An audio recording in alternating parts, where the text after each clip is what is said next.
तो इसलिए मैं आप लोगों को ये बताना चाहता हूं कि ये संतों का आंदोलन भक्ति आंदोलन नहीं था। वो था तो ब्राह्मणों का ही काम कर रहे थे। यदि ब्राह्मणों का काम कर रहे थे तो ब्राह्मणों को संतों को मारने की जरूरत नहीं थी।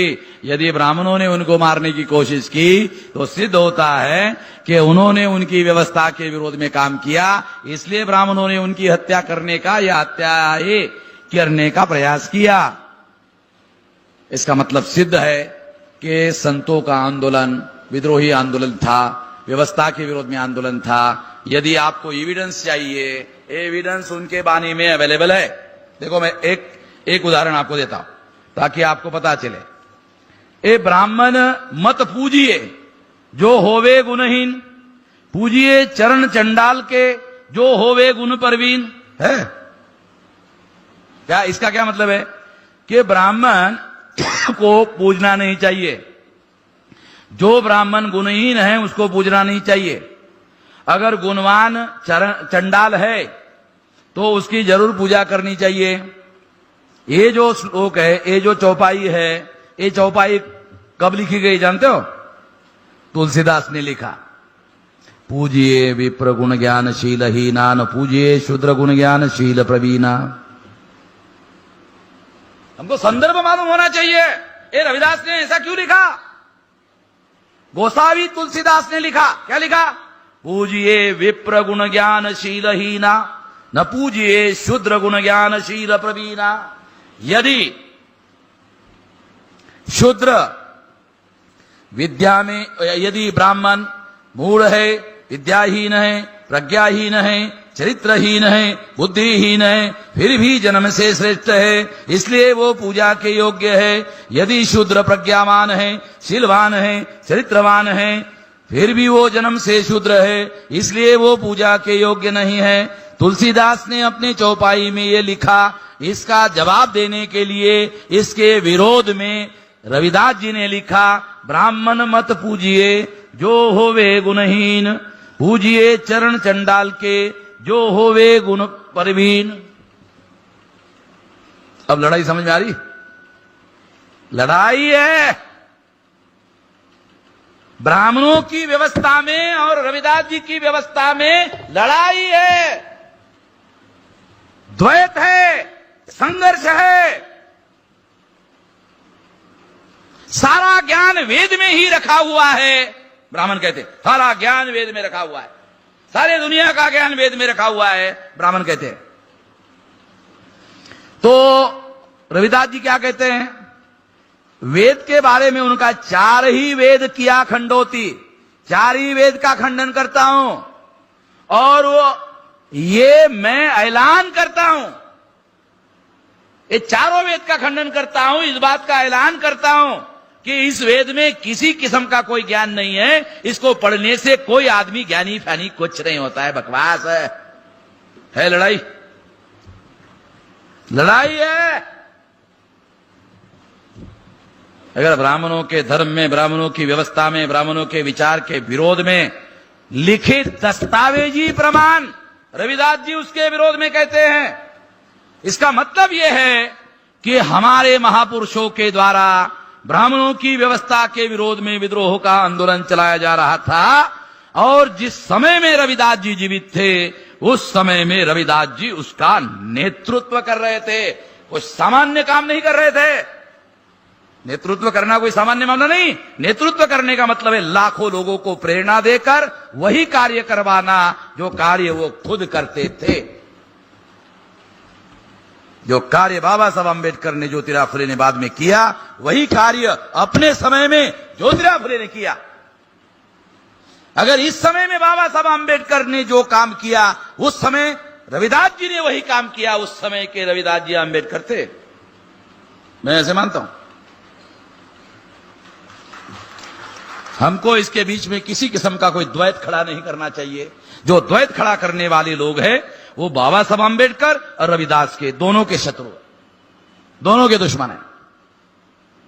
इससे हम लोगों को सतर्क रहना चाहिए, हमको बचना चाहिए। तो इस तरह से साथियों, ये जो आंदोलन है भक्ति का नहीं, ये आंदोलन विद्रोही आंदोलन था। और अगर ये विद्रोही आंदोलन था, ये भक्ति का आंदोलन नहीं था, तो ब्राह्मणों ने इसे भक्ति का प्रचार क्यों किया? बहुत अहम सवाल है, इसका जवाब हमको होना चाहिए, हमारे पास जवाब होना चाहिए। जब ये भक्ति का नहीं था, विद्रोही था, तो ब्राह्मणों ने इसका भक्ति का प्रचार क्यों किया? संत विद्रोही आंदोलन के नेता थे, बहुत बड़े पैमाने पर उनकी मान्यता थी, लार्ज स्केल पर उनके अनुयायी थे। ब्राह्मणों ने सोचा यदि इनके विरोध में हम लोग खुला विद्रोह करते हैं तो जो जनता इनकी अनुयायी है वो सारे अनुयायी हमारे विरोध में विद्रोह करेंगे। इसलिए हमको ये तरीका अपनाने के बजाय हमको ये प्रचार करना चाहिए कि ये जो संत थे ये भक्ति का आंदोलन चला रहे थे, और हमको ये कहना चाहिए कि संत महान क्यों हुए? तो ब्राह्मणों ने कहा वो भक्ति करते थे। संत महान क्यों हुए? क्योंकि वो भक्ति करते थे, और भक्ति करने की वजह से वो महान हो गए। यदि आप लोगों को महान बनना है तो संतों की तरह आपको भी भक्ति करना होगा। इसका मतलब है भक्ति के जाल में, भक्ति के चक्रव्यूह में हमारे लोगों को फंसाने के लिए और हमारे संतों का जो महान विद्रोही आंदोलन था उसका ब्राह्मणीकरण करने के लिए योजना बनाकर, प्लान बनाकर उन्होंने इसे भक्ति का आंदोलन घोषित किया, प्रचार किया। हम लोग इस दावपेच को, इस षड्यंत्र को समझ नहीं पाए, इस वजह से हमने भी उसे भक्ति का ही आंदोलन माना। भक्ति का आंदोलन मानने से संतों का आंदोलन का ब्राह्मणीकरण हुआ, और संतों को मानने वाले लोगों का भी ब्राह्मणीकरण हुआ। पहले संतों के आंदोलन का ब्राह्मणीकरण हुआ, फिर उसको मानने वाले लोगों का ब्राह्मणीकरण हुआ। मानने वाले लोगों का ब्राह्मणीकरण होने के बाद मानसिक रूप से ब्राह्मणीकरण होने की वजह से वो ब्राह्मणों के मानसिक गुलाम हो गए। मानसिक गुलामी सबसे बड़ी गुलामी होती है। मानसिक स्वतंत्रता वास्तविक स्वतंत्रता होती है। जो मानसिक रूप से स्वतंत्र नहीं होता है वो वास्तविक रूप से स्वतंत्र नहीं होता है। संतों की वाणी मानसिक रूप से मुक्त करने का आज भी बहुत बड़ा जरिया है, आज भी। इसलिए मैं ऐसा मानता हूं कि संतों के बारे में जो कथा कहानियां किंवदंतियां प्रचार में लाई, उससे ज्यादा, उससे बेहतर उनका जो ओरिजिनल साहित्य है उसकी व्याख्या करनी होगी, उसका इंटरप्रिटेशन करना होगा। और जो घुसपैठ ब्राह्मणों ने उनके नाम पर की उसके लिए एक कसौटी निर्धारित करनी होगी कि जो वैज्ञानिक या तर्क संगत नहीं है वो हमारे संतों का नहीं हो सकता, अंधश्रद्धा वाला नहीं हो सकता।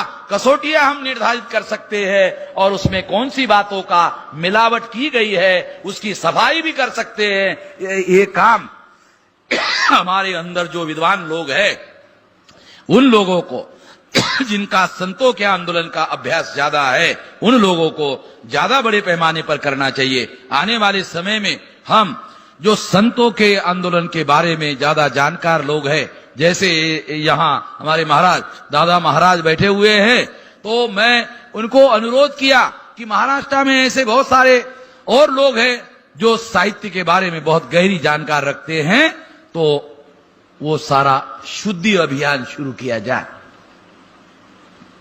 शुद्धि अभियान